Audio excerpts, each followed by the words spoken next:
Mga kamarites, thank you for tuning in. Welcome po kayong lahat dito sa aking YouTube channel. Ako po muli si Josepa na naghahatid sa inyo ng mga trending topic tungkol sa inyong mga favorite celebrity update. You make me say... Latest update kina Maymay Entrata at Edward Barber. Tara, ating pag-usapan. At gusto kong i-share sa inyo yung thoughts ko, opinion ko, thoughts ko. Ibig sabihin nun, ako to. Hindi ko pinipilit sa inyo kasi kanya-kanya tayo ng paniniwala at paninindigan, kinalakihan. Kaya pa kanya-kanya tayo ng pananaw sa buhay. Etong ay aking pananaw at opinyon. Hindi ko ipipilit sa inyo dahil magkakaiba tayo. Okay? Hello mga kamarites! Kumusta na kayo? Eto muli si Josepa. Nagbabalik para ating pag-usapan ang mga latest update kina Maymay Entrata at Edward Barber. Ano na bang mga ganap nila ngayon? Halika, ating talakayin. Kakatapos lang ng pag-host ni Edward Barber sa Mix. Nakasama nga niya dito si AC Bonifacio.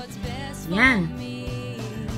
Agad-agad naman itong nasundan ng pag-host din niya sa Unwrap na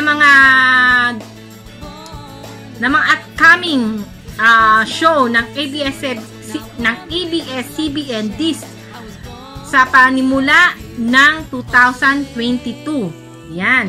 Talaga namang in demand si Edward Barber sa pag-host, di ba? Talagang alam mo na yun ang landas na kanyang tatahakin dito sa ABS-CBN. At talaga namang hindi ka madidisappoint sa kanyang pag-host. Kita nyo naman. Oh.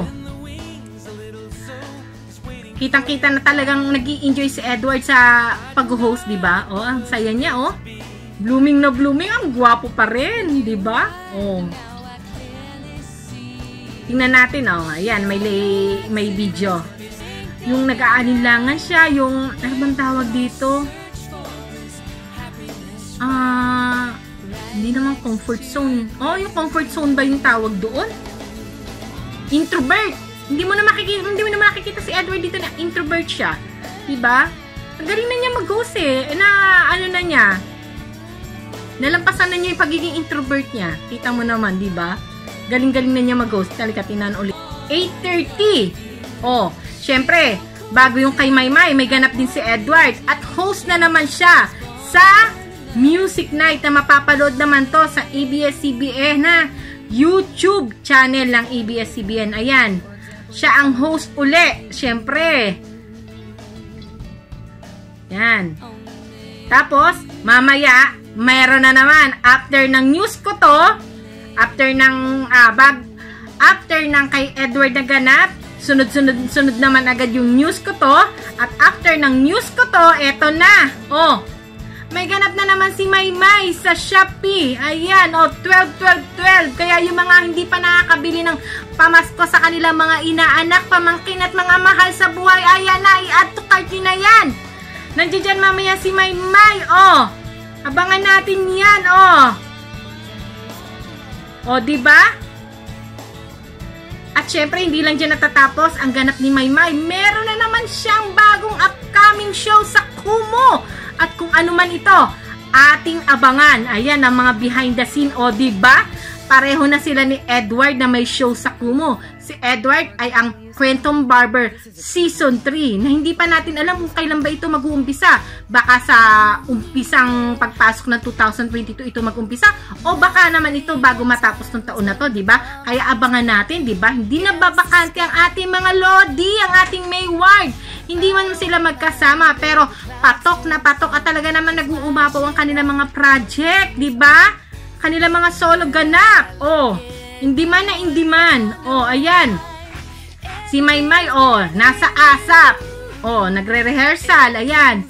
At sigurado naman ako laging nasa ASAP na si Maymay. Kasi, itong season na to, itong December na to, nung nagti-team live pa kami, basta pumasok ang November saka December, sunod-sunod yung aming taping yan. Sunod-sunod yung taping yan.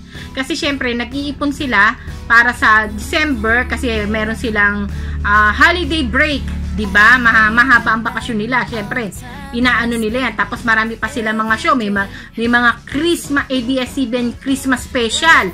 At sigurado naman ako nandiyan din ang Mayward. Oh, si Maymay na-anunsyo na nandiyan sa unang labas na mga line-up na nandoon sa Christmas special. Nandiyan na si Maymay. At sigurado naman nandiyan din naman si Edward. Wala ba naman dyan si Edward, diba? Baka hindi pala mailagay kasi dahil sa schedule.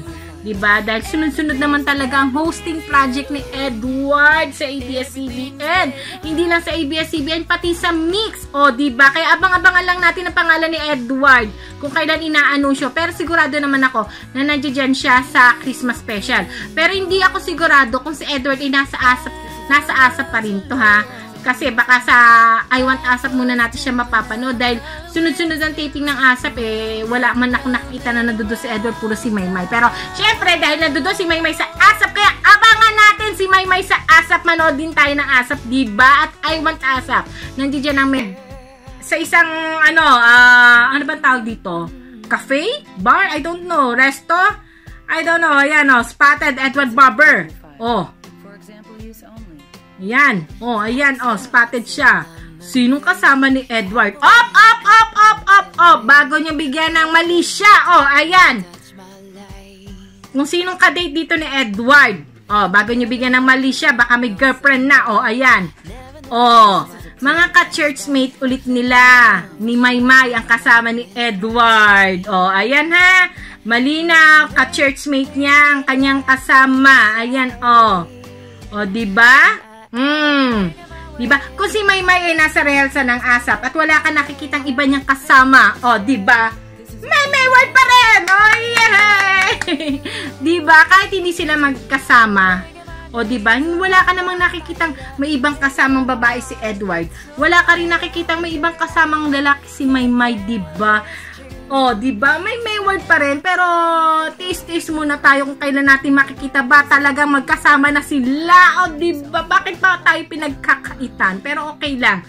Kasi nakikita naman natin masaya silang dalawa kahit na lagi sila magkahiwalay. May kanya-kanyang trabaho, may kanya-kanyang lakad, may kanya-kanyang gimmick. Ang importante, masaya silang dalawa sa kanilang mga individual na pamumuhay, diba? Nag-grow sila, diba? Hayaan yung spread nila kanilang wings. Diba? Ang importante naman sa lahat ay masaya silang dalawa.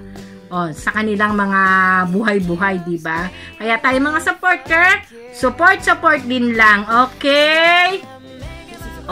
Ayan, lagi niyang kasama. Ayan, kasama pa nila ang kanilang pastor, ha? Ayan, diba? Kakatuwa naman si Edward. Ang dami-dami na niyang friend. Hindi na siya, hindi mo na siya makikita ng introvert. Diba? Extrovert na siya. Ang dami na niyang friend. Hindi na siya takot sa tao. Hindi na siya sa mga gimikan. Andiyan na siya lagi. Mga ka-church, hayaan nating i-enjoy ni Edward ang kanyang youthful. 21 years old lang siya. Okay? At si Edward lang ang nag-i-enjoy nagliliwali. Di syempre si Maymay din. Ayan Ayan si Maymay nagpabelo muna siya. Diba? Sexy.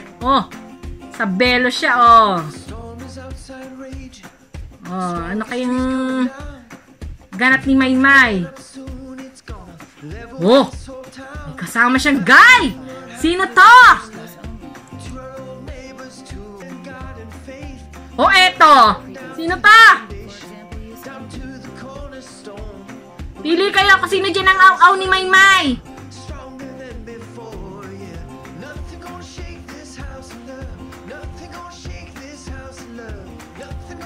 Diba? Pili kayo. Sino daw aw-aw ni Maymay? Pili! Sandali lang. Bago niya bigyan ng mali siya ang lahat-lahat.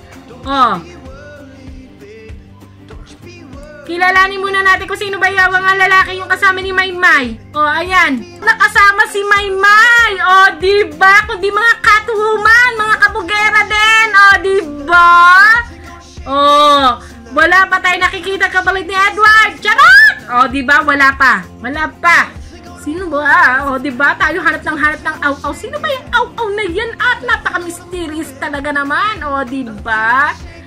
Oh, hindi mga ano to, mga kapederasyon din ata. O talaga naman pinantik ng bayawang iyang mala. O panoorin natin talaga naman ang amo kabugera naman talaga namang hindi man, diba? O, panoorin ulit natin ang kanilang banding. Dami-dami nilang project na naka-line up, lalo na to si Edward. O, puro hosting talaga ang kanyang tinatahak ngayon. Diba? O, ang hosting wala ang kalaban dyan. Oh, solong-solo mo yan. Oh, nice Edward. Talaga napakaganda ng iyong tinatahak. At ganun din naman si Maymay. Oh, di ba talagang performer na siya. Nakikilala na siya sa music industry. Oh, di ba? Number 1 na sa Billboard. May sarili na siyang Billboard ngayon sa EDSA. Antaray, di ba? Nakikilala na si Maymay as a performer, as a singer dahil sa ama kabugera. O, di ba? Pareho nang nakikilala si Maymay at Edward sa sarili nilang mga pangalan at hindi lang dahil sa Mayward sila, kundi nakikilala na sila as individual. O, di ba? Nakikilala na sila sa kanilang individual na talento, individual na pangalan. Si Edward nakikilala na siya as napakagaling na host ng ABS-CBN, di ba? Si Maymay nakikilala na as isa sa napakagaling na performer na. Nakikilala na siya ngayon na singer, hindi lang international model, di ba? Nakakatuwa naman.